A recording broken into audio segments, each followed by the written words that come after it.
আমি রুমা আবার চলে আসলাম নতুন আরেকটা ভিডিও নিয়ে। রূপন রুমা পেজের পক্ষ থেকে সবাইকে জানাচ্ছি সুস্বাগতম। আবারও নতুন একটা ভিডিও নিয়ে চলে আসলাম আপনাদের মাঝে।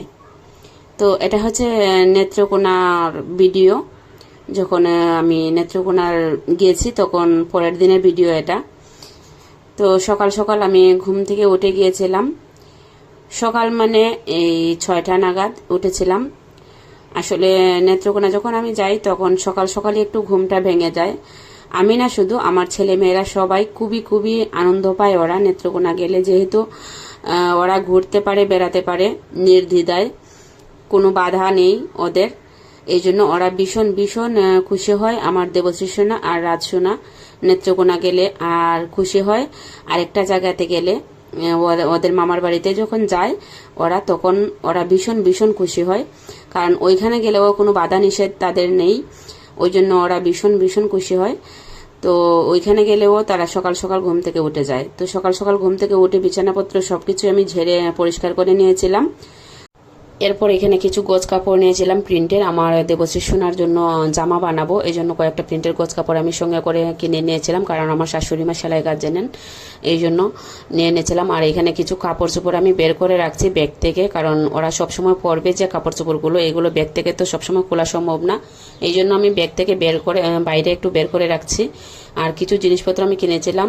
তো বাড়া বাসায় যেহেতু এই জিনিসপত্রগুলো ব্যবহার করতে পারবো না আমি, বা ইউজ করা যায় না তেমনভাবে, তাই আমি নিয়ে আসছি বাসায়। আর এই শাড়িটা আমি ইনটেক অবস্থায় আমি নিয়ে আসছি, কারণ দেবশ্রী সোনার জন্য কিনেছিলাম, ও আর পরে না এই শাড়িটা।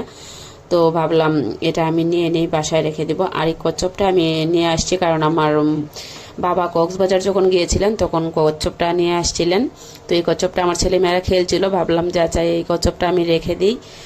আর আমি যখন কক্সবাজার গেছিলাম তখন একটা কচ্ছপ নিয়ে আসছিলাম, সেই কচ্ছপটা আমার ছেলেমেয়েরা খেলে ভেঙে ফেলেছিল, তাই এই কচ্ছপটা আমি রেখে দিয়েছিলাম। কারণ এই কচ্ছপটা আমার ভীষণ ভীষণ ভালো লাগে। আমার যখন আমি কক্সবাজার গেছিলাম তখনও আমিও নিয়ে আসছিলাম, সেই কচ্ছপটা আমার ছেলেমেয়েরা কিন্তু ভেঙে ফেলেছে, তাই আমি ভাবলাম যে আচ্ছা এই কচ্ছপটাও আমি রেখে দিই। এই কচ্ছপটাও ওরা খেলে দুলে ভেঙে ফেলবে, তাই থাক এটা স্মৃতি হিসেবে।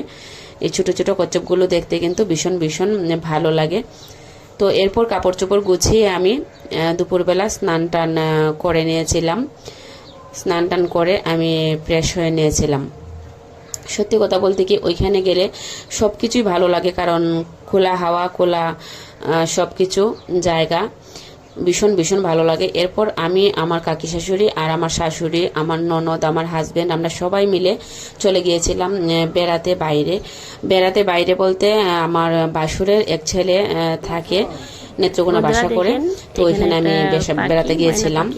এরপর দেখলাম ওদের বাসায় আর কোনো ধরনের ভিডিও করতে পারলাম না আমি। এরপর ওদের বাসায় একটা ময়না পাখি পেয়েছি, ওই পাখিটার সঙ্গে আমি একটু কথা বলেছি। আসলে এত ভালো লাগছিল এই ময়না পাখিটার কথাগুলো শুনে আমার। আমি এই প্রথমবার আমি ময়না পাখির কথা শুনছিলাম।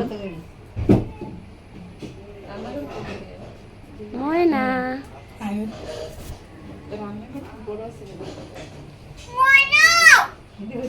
বাবা, দেখেছেন বন্ধুরা, অনেক অনেক সুন্দর করে কথা বলছে পাখিটা, ভীষণ ভালো লাগছে।